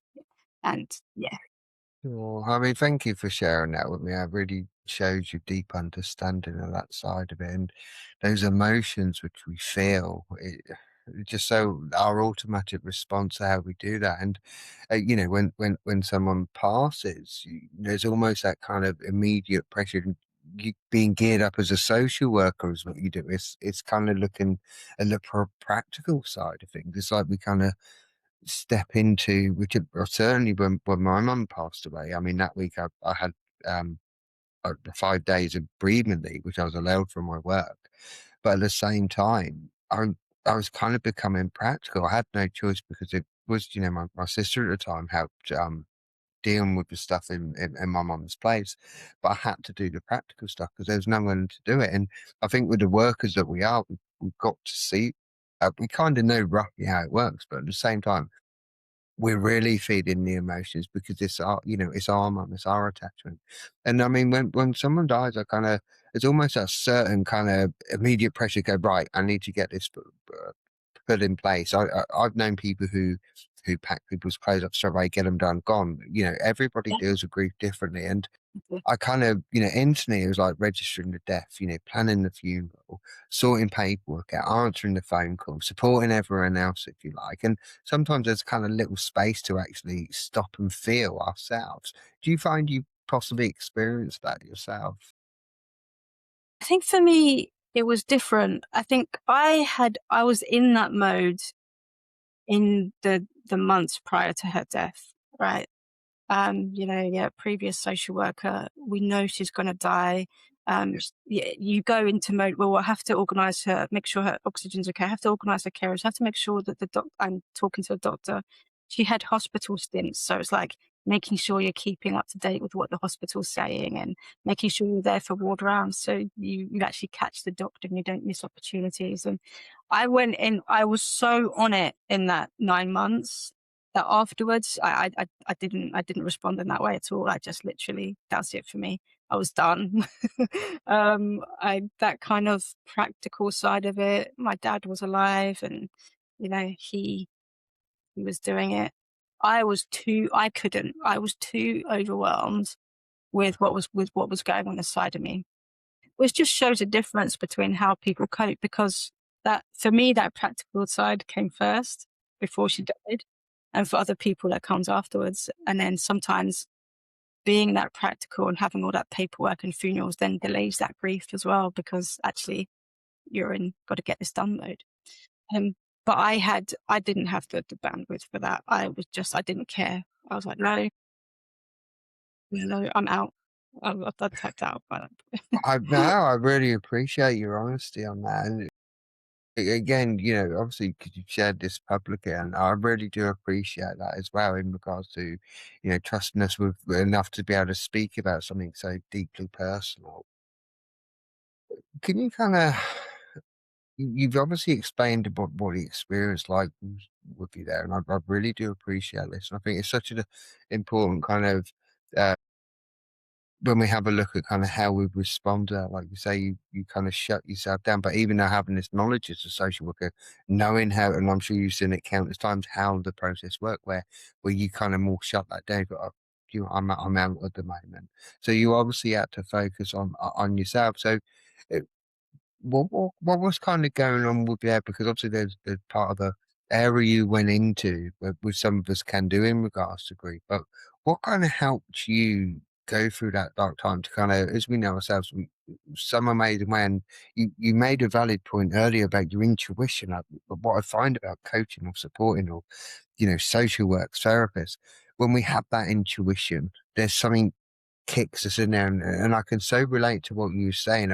It was a few days where I thought I've got to go and visit mum, but there was that first day when she didn't pick up the phone, my stomach instantly, and I always remember it. I thought something's right. I did have the thought of thinking, oh, she's probably gone away with her boyfriend, or I kind of thought that first of all, but instantly my first intuition was like something's not really sitting right there. So you really, that's really interesting. We do that.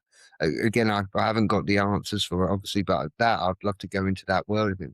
What is it there? We obviously pick up on something as well, and obviously, not obviously realizing that obviously you lost your mum as well, and these things obviously don't only kind of create a new grief. They can kind of reopen some of our own wounds and past hurts and things that perhaps, let's be honest, hasn't really healed in that. How common do you feel that is with people? Yeah, I think that's really common to open old grief. Um, so for me, when my mum died, it opened up a lot of childhood wounds, which I had completely not even thought about, I'd not even touched. And the grief of her dying just opened that up for me. Um, and this will happen to varying degrees. Some people, if they hadn't dealt with any childhood stuff yet, that might bring it up. But it might not. It might bring up a death or a grief of somebody you knew, but you didn't actually process it. It can happen like that, or it can't. It's such a unique experience. But my experience was really deep in it. That childhood stuff that came up, yeah, for a good 2.5, 3 years, it was suicidal ideation almost every single day. For a long time, it was yeah, it was the emotions were quite hard to deal with. Glad that, yeah, obviously, as we know, a lot of suicidal ideation goes on, and we want to escape. We want the pain to go away, and if we can go off to wherever this magical place, so to speak, is, if we had two doors open, I said to somebody, I said also, if we have a look at these two doors, this one door brings you back to where you would, or could you go through that door with all your loved ones? The amount of people say, well, do you know what, I'll be just opening that door, jumping right through.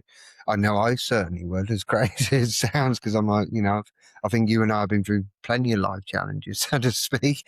And then there is that kind of like, if I could open that door and just reconnect with them people, just one last sign, we all know.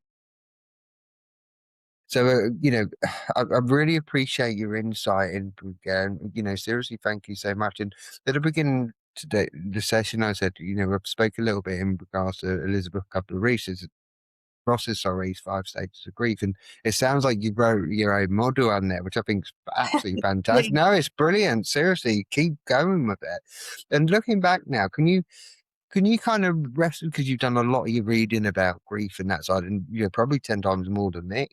But I mean, can you recognise any of these sort of you experience in your own life? So we look at, like what you said, we can go through denial, anger, bargaining, and depression, and even that acceptance, which is one of the hardest pills to swallow in grief. And or was your journey kind of completely different to that?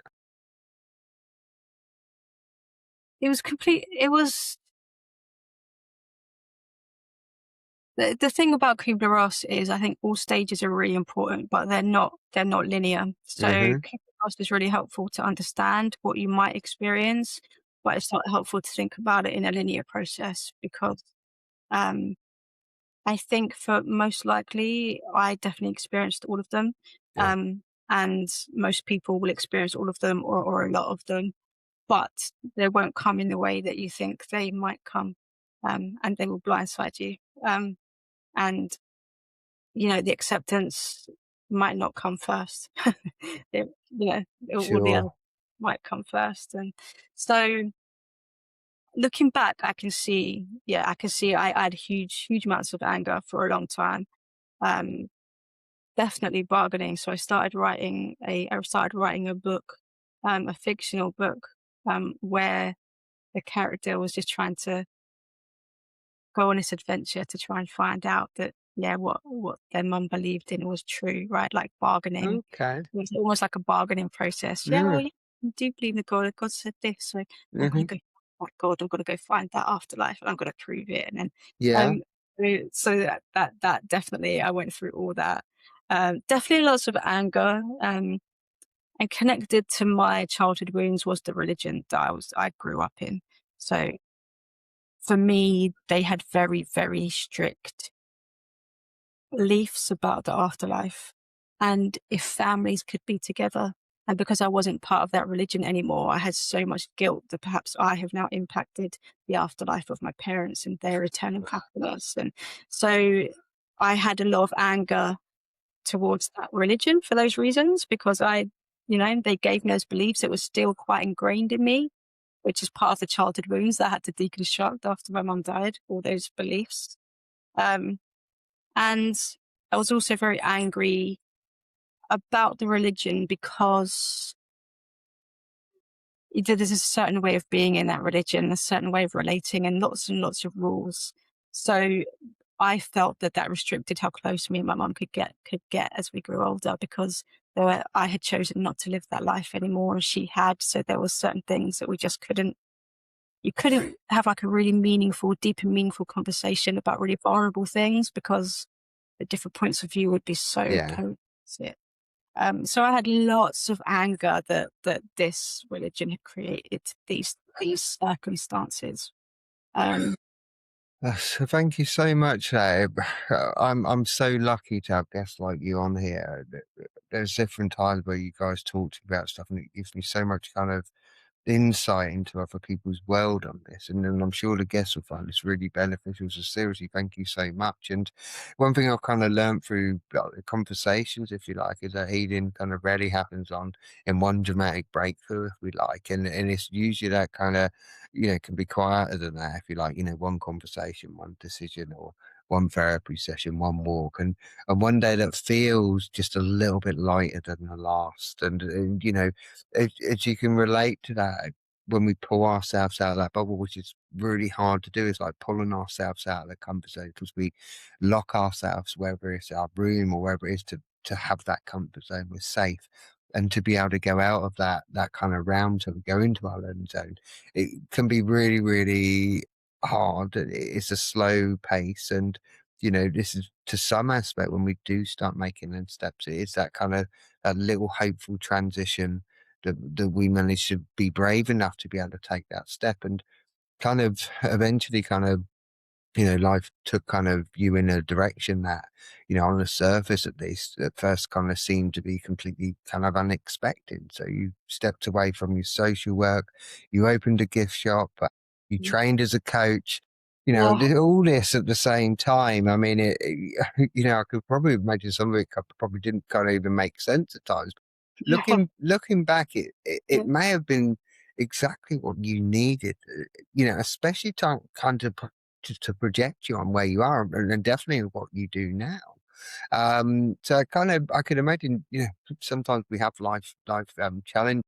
We don't really want to sit with sometimes, but I can just hear what you say. I can only imagine what you like with your clients, that compassion and that, true empathy of understanding of how we can possibly feel with our clients and having that connection.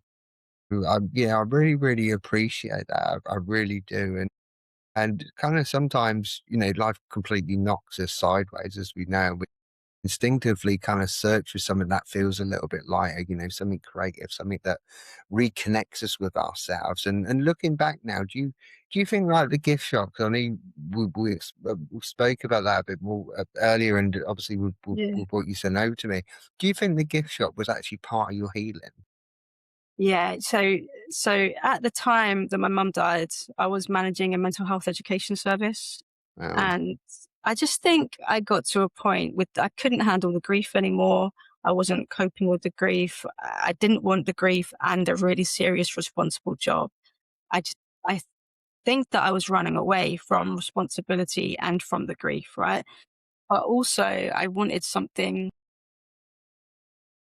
like I wanted more play. I wanted um, more autonomy over life. I wanted to do my own thing.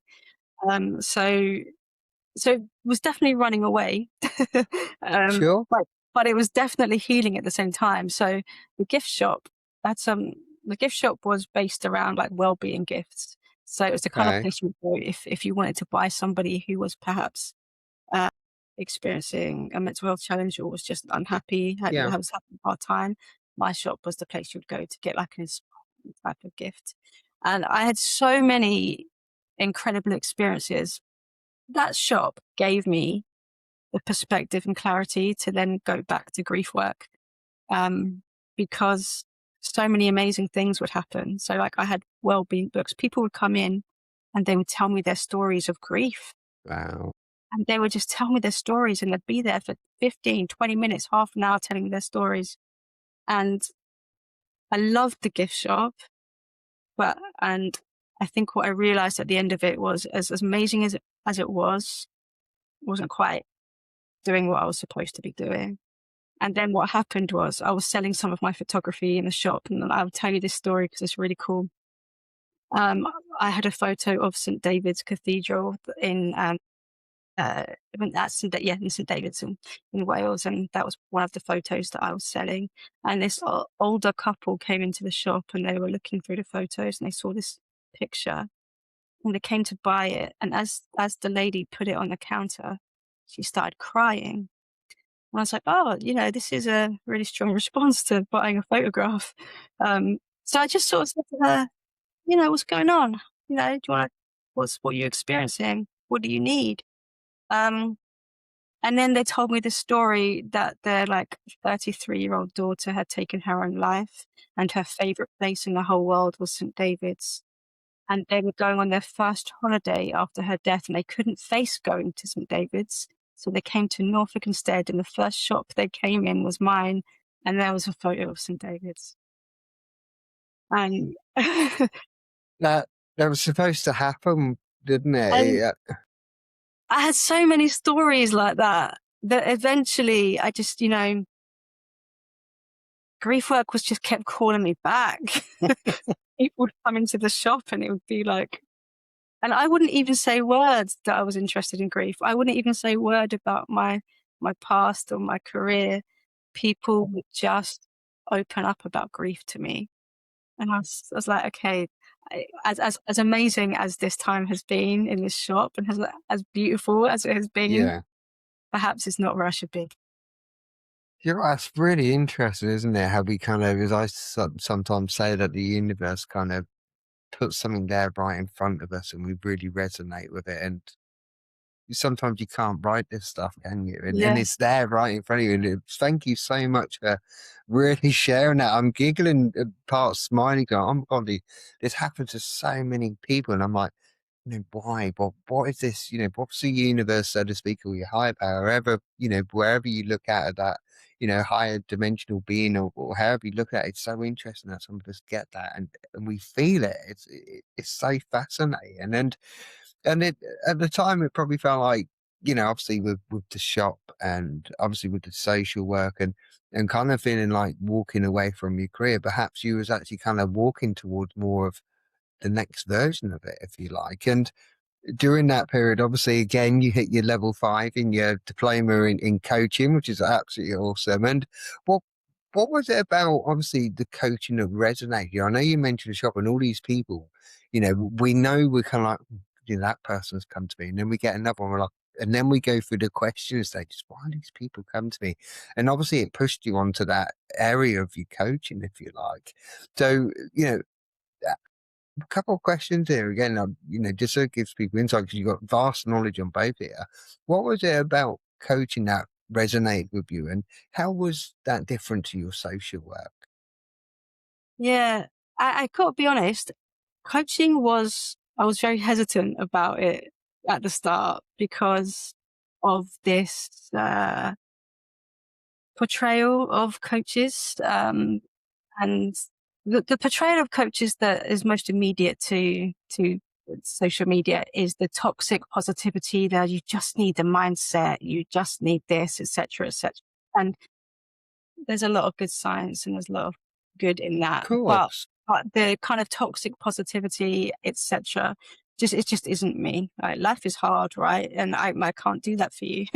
I Yeah, can't. I sure. just like we were talking about earlier, I cannot fix you. I cannot promise that your anxiety or your grief will be Yeah, fixed in 8 weeks. yeah, Um, but so I was like, oh no, I can't do that. I'd be a little bit embarrassed to tell people I was a coach because of perhaps the stigma or the connotation of that type of coach. sure. But at the same time, I just felt like I had a lot to bring, a lot of knowledge to bring. And like, I love collaboration with people. And that's what drew me to coaching, really, that whole collaborative conversation with people.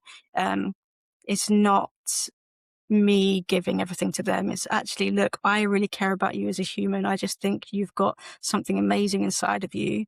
I'd love to help you do that, but you're not broken. I'm not going to fix you. Let's just figure things out together and we'll do this together in a collaboration and we will figure it out because you deserve to live the life that you want to live. You deserve the opportunity to do that. Um, so that was it. That the collaboration kind of drew me into it. And I thought, can I do that with the mindset that I have of that people aren't broken? How do I become a coach in that world where, I, you know, I don't come from you're broken. I come from, yeah, you're human. Look how resilient you are to deal with this. And now let's just build on it. um, Sure. And I mean, just that alone, your insight, it's like you say, there's a psychologist who I know, I get on really, really well, but she's been a psychologist for years, Brian. And what was really interesting, we was discussing about coaches, and I went down, I did go down my NLP practitioner level, but for me, I liked it, but it didn't get to the core of it, if you like. I wanted to get deep down with people where I felt NLP did it. And even myself and my headline, where I did see back then all these coaches, no offense to any coaches, by the way, I'm sure I'll probably get comments on this, but I'm thick skinned. But sometimes you'd have some of these positive life coaches who'd come bouncing in and, ooh, everything's perfect. And for me, my guard was up a little bit because, like you and I, we've had to go through some quite lived experiences. And if I kind of turn around and face it and hop, skip through my stuff, as horrible as it sounds, I don't think I'd ever get through it. And it can be damaging. But with you, Brianne, okay, good life coach, level 5 status, but you got such vast experience of your social worker experience, which is years of training and years of kind of trial and error to get to where you are. You're not somebody somebody's printing off a quick certificate for you and there you go, Brianne, I spent 5 minutes with you. There, go and coach people because, as you know yourself, there are people who don't put the work in. And I know there's certainly people I've come across, especially on social media. Oh yeah, I'm a therapist. Oh, what training have you done? Oh, I've done a six yeah. hour 6 hour light training course, and you're dealing with trauma. I mean, seriously, with at your level from your social work and that, I mean, when you hear these different dynamics of coaches or different ideas of theories and therapy theories and that, sometimes I'm kind of like, okay, well, what makes you an expert at anything? We're all learning every day. So when you Mhm. do get, like I said, we get good and bad in all. As our Yeah. discussion, like I said to you, with somebody who started hoovering in front of my client. Yeah. What planet are these people on, if you like? And, Yeah. and like I said, there's good and bad in it all. And again, it's kind of, I don't want to kind of dive too much in it because I know, I'm going to be taking a lot of your time here. And unfortunately with that loss of mum as well, and I'm happy treading carefully. It wasn't just the loss of mum as well. We had double whammy, so to speak, come toward you in regards to the loss of your dad as well. And I'd so love to be able to speak to this about more, in a different time. But having both parents as well, lonely it can make you feel. The harsh rates are you had a loss of your dad as well. Mhm. Yeah, the loss of my dad was hard. It was different.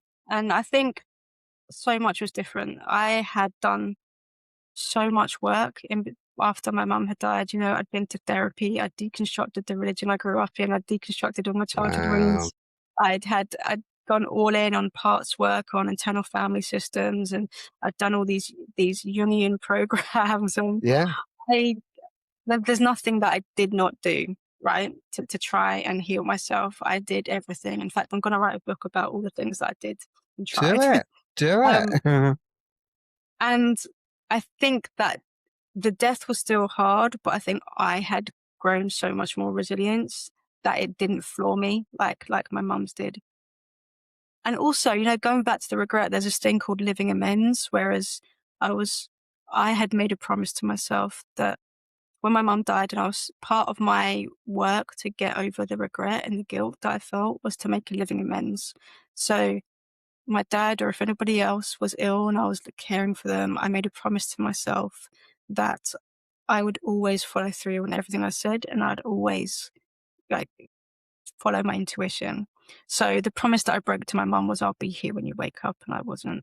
So when it came to my dad being ill, his illness was much shorter. So my mum's was like 9 months. His was 2 weeks. And me and my sister would visit him in a hospital 3 or 4 times a day sometimes. But I absolutely made 100% sure that if I said to him in the morning or the afternoon, I'll see you in a few hours, that I was going to go back. It didn't matter how tired I was. That living amends of absolutely making sure I went through my promises did a lot, I think, to help me cope with that process as well. So I'd done a lot of mental work, and it was difficult. And then the paperwork came, actually, like you were talking about. Yeah. That's when I had to step in. But my older sister did most of it. I'm grateful to her for that. But there was paperwork to be done, but I coped with it much better. And I think it's because I'd done so much work, and I continuously do grief work. So I am in relationship with grief every day of some Wow. kind. Of some kind. Zoom, there's some time out then somewhere, and your self Yes, care's yeah. up here. There's lots more self-care. There's lots more time out. I know now how to balance the grief and the life, and yeah. Thank you so much. I know these can be quite deep, but I had a feeling I can't push my guests too much, if you like, but I know you've really put the work in, and that's why I'm so desperate to get you in on the podcast. And you know, you- it's so weird, and so many of my guests, I love your guys' story, I love that, but at the same time, I have that resentment. 'Cause I'm like, oh my god, you bring that some stuff where I'd speak to you guys for hours. I'd love to sit all of you in the room at one time. I'd love to get my guests as a discussion with which we're doing like the open table talk, which we can do. And I'd love to be able to do it. I could get, yourself, myself, Sarah, who's a level 5 therapist, Lee, who's an EMDR therapist, and I'd love to get us together to arrange it with you guys to have that open discussion of mental health. We've all got our own background, and I do feel that would be a really interesting conversation. But that's something I really would like to do seriously, just to, we've all you guys have done so much work in your own way, and had to go through, let's be honest, some stuff which would have really, let's be honest, push people over the edge. I mean, but we're still here. I mean, we've had to build that emotional resilience, our self-awareness, asking for support, which, let's be honest, many of us feel we're invincible and we carry on. But having that better understanding, and this is why I can't say too much at times, I might get into trouble, but within my day job, when I see people who approach people in the wrong way, if you like. It's what I've always said to people. It's about having compassion. And it's not just for your clients, but your self-compassion, being true and real and authentic to yourself, which is one of the hardest things for any of us to be able to go through. You look at the work you've done, I can so relate that in regards to when my stepdad died, when that diagnosis, as I said to you earlier, I was accepting to it. I was kind of putting the work in. I was training. I was doing that side. But then at the same time, when it was my mum, it made me wobble. I'd be lying if I didn't. But the thing is, with me, I had to kind of use the tools I had. I was bloody hurting. But while I was off that week grieving, I was like, right, okay, I need to get this structure in place. I need to, because no one's going to do it for me. And you know yourself, when our parents are gone, to be honest, I had my sister like you. She helped me do a bit. We took up so much pressure from me, and it was such a relief. But at the same time, as we know, we don't reach out to mum and dad anymore. What do? We go back to what I feel sometimes like that vulnerable child without their mum and dad. What do we do next? I can really relate to how you dealt with both of those, and very, very similar. How you processed it, how you went through that, and yeah, I just find that really, really fascinating how we explore this. And I kind of want to talk about some kind of myths, because as we know, there's so many, and I'm sure you've heard it in your field. I'm certainly heard it in mine as well. Yeah. What's the biggest misunderstanding would you say that people have about grief? What you've heard? I've heard different things myself, but I'd love to get your view on this, because you've had to go through the core of it, not only learning the theories, going through the life experience. Let's be honest, this would break most people. You had to build your resilience, find your own way, and even writing your own sort of similar layout to Elizabeth Kubler-Ross stuff for your ideas in a book. Seriously, keep me up to date with that. I'd support that 100%. I'd really love to see your input on that side. So, what's the biggest understanding you have found as a trained practitioner in regards to that misunderstanding people have about grief? There's a few. I think the one that comes to the top of my head is that time heals. Time does not heal, just so everybody knows. It's what you do in the time that Mm, makes a difference. You mm, know, grief cannot be passive. We cannot be passive in grief. Grief asks something of us, right? It asks us to respond. It asks us to show up. It asks us to make some kind of change. And we have to do that. Um, Time alone is not going to heal you. You have to do something in that time. And which leads on to the other myth is that grief ends. There's a cut-off point, and that at some point you're going to be okay and it will go away. Now, it's true that at some point you're going to be okay. That the intensity of grief will absolutely calm down. The emotion of it will calm down. You're always going to be grieving, you know. So that's why it's so important that you learn how to live alongside it. sure. Thank you so much for that. I had to ask that question because what you're saying there is so similar to me. I've heard people say get over it. Yeah. I'm like, and I think what I said to you years back when I first started my therapy, I know it was more the anxiety, but I had a client who was very persistent, and he goes, you're an anxiety, you care through therapist. Can you get rid of my anxiety? And even to this day, if somebody who's listening to this now, if you can fix and get rid of anxiety or grief just by the click of your fingers, please let us know. I'm sure Brianne will be interested in this, and I certainly will, to see how we can find that quick fix. I'd kind of like to, I really, again, really appreciate this, and you've made such important points here as well, because grief, as we know, it doesn't end after the funeral, and sometimes, and that's where, as we know ourselves, where our true growth truly begins. I'd like to kind of, because I know I'd speak to you for hours, Brianna. I so love your vision and how you went through, and I can so relate to some of your approaches. And I always say to people, it doesn't matter what you're qualified in. As long as you're doing it in good intention, you're good at your ability you can be, and you've got so many transferable skills. I can see your clients having such input. And I could imagine you, like me, you give your clients more than your money's worth. I can only imagine that with your personal Yeah. experience. And as we know, we jump into the helper as we do.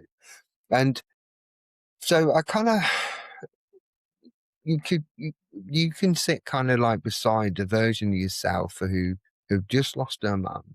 You know everything you know now. You've done your healing, and we know that's our ongoing thing, as we know, day by day, and we grow. And like I say, it never goes away. You learn to work around it in your own way, so you can go through that healing process. And you've rebuilt your life the best you can. I'm not saying we have curveballs and bumps in the road. Welcome to life. And you've started, but from what I hear, you've really truly found your purpose through the shop, through the social worker, through loss of family members, childhood stuff being brought up, and then diving into the life coaching, and you can see how compassionate, and your knowledge is just second to none there. I mean, God, this is a hard one for me to say. What would you tell mum now? What would you say to mum? With what you've been through is just mind blowing. Well, what would you say to her? What would I say to her? Can I give you a little story instead? Yeah, but please do. Okay, so as I explained a little bit, a big part of my grief was my mum's religion not being able, because of my mum's religion, her not being able to give me the parent that perhaps I needed. And part of my healing was kind of doing some active imaginations, a part of Yon's active imagination. Excellent. And actually, it wasn't supposed to include my mum, it was supposed to include me as my future self. But instead of me appearing, my mum appeared. Wow. Mm.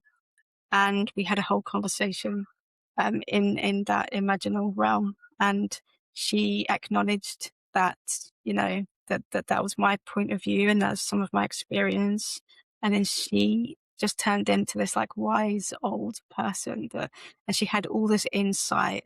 Um, so we had a beautiful conversation. I was able to tell her how I felt. She was able to give me exactly what I needed as a child. And it was just, I love you. I love you, mum. And it was just a beautiful conversation, a mutual conversation of respect and love and just, you know, thank you as well. Because, and this is, and again, this is what I would say in addition to that, which we didn't talk about, I suppose, in that imaginal realm. What I would say was, despite my response to grief and despite all the childhood stuff and the trauma, what she's given me in terms of values as her legacy and what I can take forward that is partly her as well. Mm, That's special. That's really special. And it's just, I love you, mom, and thank you. Just so wow. much love. God, you are tough, Brianne. Because even me, I'm holding them now. For me, it's not so much the emotional side. It's just the utmost resilience you had to be able to do that. And as you know, I'm a huge fan of young stuff, and you transmade that in your own way. Yeah, just so moving. I can see that you're, a tough coach, but in a good way. With me, believe it yourself, I always say, people, I come across this thing that I'm quite solution focused. But when I hear somebody like you with that true, authentic realness of compassion as a professional, just absolutely blows me away. And I so wish there was more of us out there. And I generally don't care what I say. You know, there's so many people can be out there in bad practice, and can cause so much damage, but you can really truly see what your life experience has really kind of brought you out into become your own worker, your own practitioner, your own life coach in that sense, and kind of putting your own personal lived experience on that, which I think is really beneficial. It's like I said, I spent years training to be a therapist. So, as you know yourself, even with your social worker side, how much they really teach you when you're learning them degrees, and then they throw you out into the real world. Let's be Well, honest, we all come out there going, "Oh yes, I'm going to save it because I'm Superman or Superwoman." yeah. We soon have a wake up call. But seriously, thank you so much for not only sharing your professional knowledge, but your honesty, and most certainly your courage and resilience you had to do that, and your willingness to let us into some of the most difficult chapters of your life. I do generally believe that today's conversation will really, really help people hopefully feel less alone. You usually know yourself, it's that abandonment and that loneliness is, grief can be incredibly isolating, as we know.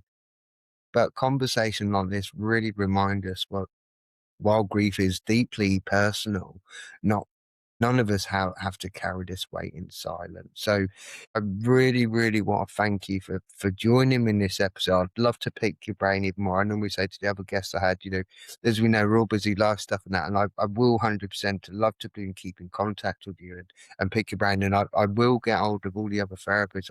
I'll speak to Eddie, who started to run the round table for me because I can't do two podcasts and both my jobs. I said to him, I can't do it. He's younger than me and he's got more energy than me, Brianne, so I'm going to let him use that. But Yeah. I'd truly love to be able to arrange you with yourself as a professional and the other professionals. We've got yourself, life coach, EMDR therapist, another level 5 therapist, and myself. And I'd love to be able to possibly have somebody else who's had that lived experience just to see how our views are on that, and probably chucking out some random questions out there of what we'd say to others. And I'd certainly love you to come back at some point, 100%.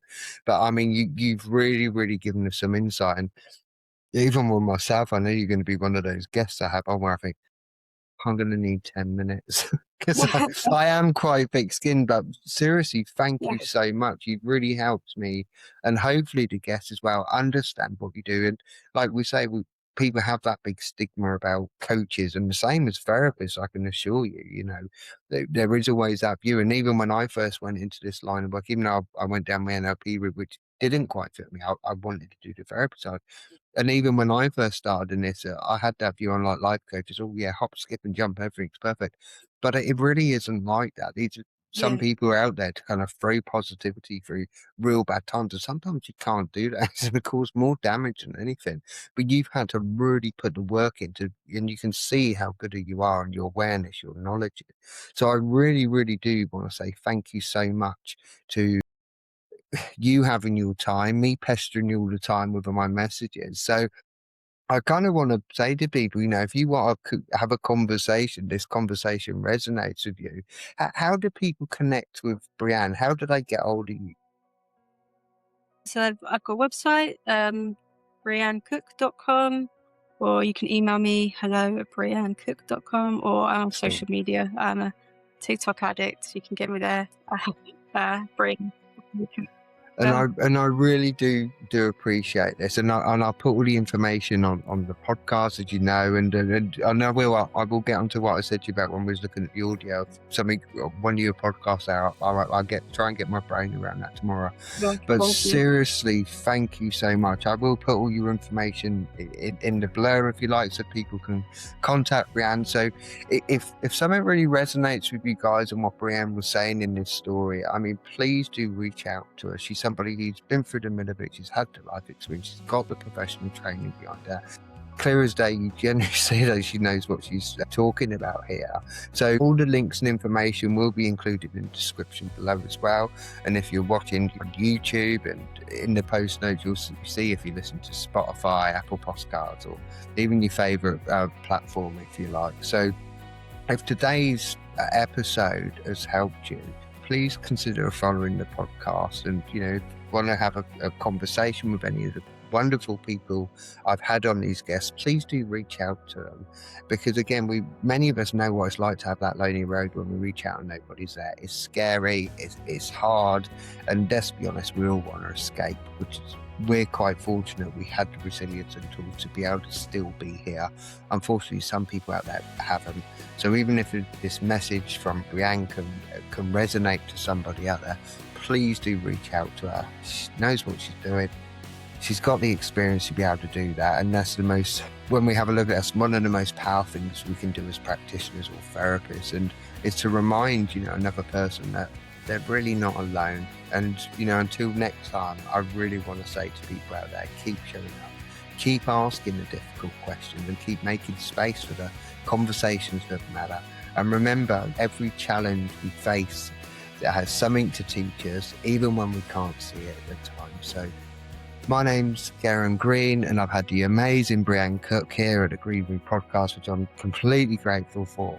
And I want to say thank you to listeners out there for joining us here at the Green Room, the podcast today. And take care of yourselves and take care of one another. And thank you again for Brianne for giving much of your time of me gossiping too much and holding you time up on me. Finally come to the end. So thank you so much for your time and knowledge. I really, really appreciate this. So thank you. Thanks, Karen. It's been great to chat to you. Thank you. Thank you.